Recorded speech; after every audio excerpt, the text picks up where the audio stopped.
Back to news. TDP senior నేత దేవినేని నెహ్రూ భౌతిక గాయం ప్రస్తుతం జగ్గాయపేటకు చేరుకుంది. కాసేపట్లో విజయవాడకు చేరుకోనుంది. రేపు ప్రభుత్వ అధికారిక లాంఛనాలతో అంత్యక్రియలు జరగనున్నాయి. గత కొంతకాలంగా అనారోగ్యంతో బాధపడుతున్న దేవినేని నెహ్రూ హైదరాబాద్లో తుదిశ్వాస విడిచారు.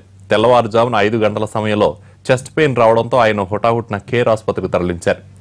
తీవ్రమైన గుండె నొప్పి రావడంతో ఐసీయూలో చికిత్స పొందుతూ 5 గంటల 20 నిమిషాలకు దేవినేని నెహ్రూ కన్నుమూశారు. నెహ్రూ మరణ వార్తతో ఆయన అభిమానులు ఒక్కసారిగా దిగ్భ్రాంతి చెందారు. గతంలో దేవినేనికి బైపాస్ సర్జరీతో పాటు కిడ్నీ ట్రాన్స్ప్లాంటేషన్ ఆపరేషన్లు కూడా జరిగాయి. కృష్ణా జిల్లా రాజకీయాల్లో కీలక నేతగా ఎదిగిన దేవినేని నెహ్రూ ఇటీవలే సొంత పార్టీ తెలుగుదేశంలో చేరారు. కేర్ ఆసుపత్రి నుంచి దేవినేని మృతదేహాన్ని నేరుగా విజయవాడకు తరలించారు. ప్రస్తుతం విజయవాడ దగ్గర పరిస్థితి మా ప్రతినిధి హరీష్ అందిస్తారు. హరీష్, ఎన్ని గంటలకు దేవినేని నెహ్రూ భౌతిక గాయం ఎప్పుడు చేరుకుంటుంది? అంత్యక్రియలు ఎప్పుడు? వివరాలేంటి?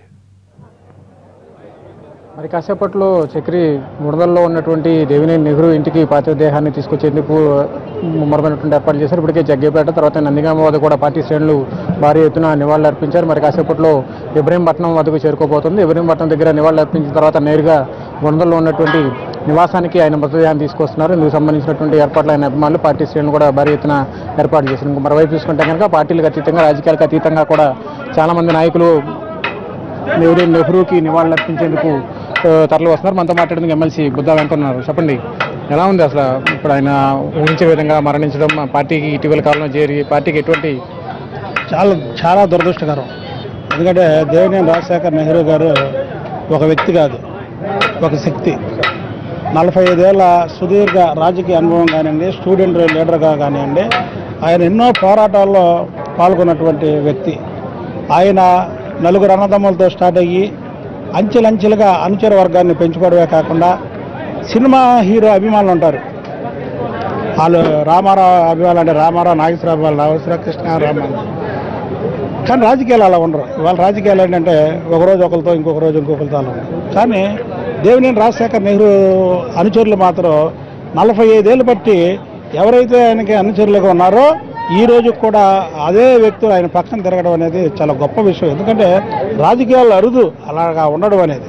అంటే ఆయన దగ్గర ఒక పోరాట పటిమ, పోరాటమైనటువంటి నాయకత్వం ఉంది కాబట్టికే మరి నెహ్రూ గారి దగ్గర అంతమంది అనుచరులు కానీ, మళ్ళీ ఆ అనుచరుల పిల్లలు కానీ మళ్ళీ వాళ్ళతో పాల్గొనడం అనేది ఒక గొప్ప శక్తి ఉన్నట్టే దేవినేని నెహ్రూ గారికి. ఆయన ఏదైతే అనుకుంటాడో దానికోసం ఆయన పోరాటం చేసినా సాధించుకునే వ్యక్తి నెహ్రూ గారు. స్టూడెంట్ యూనియన్ లీడర్గా యూఎస్ఓ స్థాపించి విజయవాడ నగరంలో అనేక కాలేజీల్లో యూఎస్ఓని గెలిపించి తర్వాత ఎన్టీ రామారావు గారు పిలుపు మేరకు తెలుగుదేశం పార్టీలో చేరి తెలుగుదేశం పార్టీలో 83లోనే కంకిపాటి శాసనసభ్యుడిగా 83 నుంచి 94 వరకు కంటిన్యూషన్గా తెలుగుదేశం పార్టీలో చేరి 94, 96లో జరిగినటువంటి తెలుగుదేశంలో అనివార్య కారణాల వల్ల ఎన్టీ రామారావు గారి పక్కన ఉండడం, తర్వాత ఆయనతోనే ఉండిపోవడం, తర్వాత కాంగ్రెస్ పార్టీలో చేరడం, కాంగ్రెస్ పార్టీలో కూడా ఆయన ఒకసారి గెలవడం, మళ్ళీ రీసెంట్గా 6 నెలల క్రితం తెలుగుదేశం పార్టీలో ఆయన చేరడం. ఆ తెలుగుదేశం పార్టీలో చేరినప్పుడు కూడా చంద్రబాబు నాయుడు గారు చాలా గొప్ప మాట చెప్పాడు ఆయన గురించి. దేవినేని రాజశేఖర్ నెహ్రూ పార్టీలో చేరడం చాలా సంతోషం, కానీ దేవినేని రాజశేఖర్ నెహ్రూ మోసగాడు కాదు. అంటే ఏంటంటే నెహ్రూ ఎటువైపు ఉన్నా పోరాటం చేస్తాడు, ఆ పోరాటం చేసేవాడు వాళ్ళ పక్కన వచ్చాడు అనే దాంట్లో మాటలు అర్థం. మరి చంద్రబాబు నాయుడు గారు లాంటి వ్యక్తి అంత మాట అనడం మామూలు విషయం కాదు. పాపం నెహ్రూ గారు కూడా ఆ రోజు నేను బందర్లో చంద్రబాబు నాయుడు గారు నేను ప్రతిపక్షంలో ఉన్నప్పుడు మీటింగ్ పెట్టాం. ఆ మీటింగ్లో చెప్పా, నేను సచ్చే వరకు కూడా తెలుగుదేశం పార్టీలో ఉంటా, నేను చనిపోయాక కూడా నా మీద తెలుగుదేశం జెండా కప్పాలని, అందుకేనేమో నేను మళ్ళీ ఈరోజు తెలుగుదేశంలో చేరుతున్నాను అన్నాడు. నిజంగా అసలు మరి ఆ నోటంట ఆయనకు ఆ మాట ఎందుకు వచ్చిందో వాళ్ళ నిజంగా బాధగా ఉంది. ఏదేమైనా దేవినేని రాజశేఖర్ నెహ్రూ గారు తెలుగుదేశం పార్టీలో చేరాడు అనగానే పార్టీకి చాలా బలం చేకూరుంది అనుకున్నాం. మరి ఎంతలోనే అకాలంగా ఆయన మృతి చెందడం పార్టీకి తీరం లోడని ఆ కుటుంబానికి ప్రగాఢ సానుభూతి తెలియజేస్తున్నాం. మనతో మరో ఎమ్మెల్సీ అర్జునుడు ఉన్నారు. చెప్పండి, ఇటీవలే పార్టీలో చేరారు, సొంత గుడికి వచ్చారు, ఎంతలోనే ఈ దారుణం జరిగిపోయింది. ఎలా పార్టీకి ఎలాంటి నష్టం? ఇవాళ దేవినేని రాజశేఖర్ గారి అకాల మరణం ఇవాళ కృష్ణా జిల్లా తెలుగుదేశం పార్టీకి తీరని లోటు. కృష్ణా జిల్లా తెలుగుదేశం పార్టీకే కాదు, రాష్ట్ర తెలుగుదేశం పార్టీ కూడా తీరని లోటు అని చెప్పి తెలియజేస్తా ఉన్నాం. ఎందుకంటే ఒక నిబద్ధత కలిగినటువంటి నాయకుడు, ఒక నిబద్ధత కలిగినటువంటి ఆలోచన చేయగలిగినటువంటి రాజకీయవేత్త, ఇవాళ అలాంటి వ్యక్తి ఇవాళ ఇంతమంది అనుచరగణంతో ఆయన తెలుగుదేశం పార్టీలో చేరినప్పుడు ఆ రోజునే చెప్పాం, కృష్ణా జిల్లాలో తెలుగుదేశం పార్టీ అప్రతిహతంగా నడుస్తుంది, పార్టీ బలపడింది అని చెప్పి బహిరంగంగా ఆ రోజున మాట్లాడటం జరిగింది.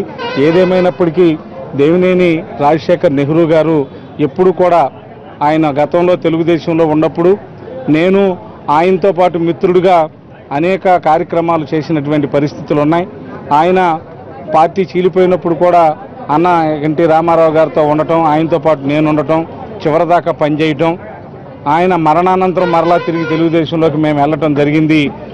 ఏదేమైనప్పటికీ ఆయనతో స్నేహం చేసినటువంటి వ్యక్తులు, ఆయనతో మిత్రత్వం గడిపినటువంటి వ్యక్తులు జీవితంలో దేవినేని రాజశేఖర్ నెహ్రూ గారిని మర్చిపోరు. అలాంటి ఆత్మీయతను ప్రదర్శించేటటువంటి వ్యక్తి అని చెప్పి తెలియజేస్తూ, అలాంటి మహోన్నత వ్యక్తికి మేము హృదయపూర్వకమైనటువంటి నివాళులు అర్పిస్తూ ఆయన కుటుంబానికి ప్రగాఢ సానుభూతిని ప్రకటిస్తాం. మొత్తంగా చెప్పండి, రాజకీయాలకు అతీతంగా వస్తున్నారు మీరు, అది వైసీపీ అధికార ప్రతినిధిగా నెహ్రూతో పనిచేసినటువంటి విధానం మీకు ఎలా ఉంది? చాలా మంచి నాయకుడిని జిల్లా కోల్పోయింది. ఆయన్ని ఒక పార్టీ నాయకుడిగా చూడకుండా ఒక కార్యకర్తల నాయకుడిగా చూస్తే చాలా సంతోషించదగ్గ విషయం. ఈరోజు భౌతికంగా మన మధ్య లేకపోవడం చాలా దురదృష్టకరం. మొత్తం మీద రాజకీయాలకు అతీతంగా నెహ్రూకి నివాళులు అర్పించేందుకు భారీ ఎత్తున అభ్యంతరాలు వస్తారు. మరి కాసేపట్లో ఇప్పుడు ఇబ్రహీంపట్నం సమీపంలో చేరుకున్నారు. ఇబ్రహీంపట్నం నుంచి నేరుగా గుణదలలో ఉన్నటువంటి నెహ్రూ ఇంటికి మృతదేహాన్ని తీసుకురా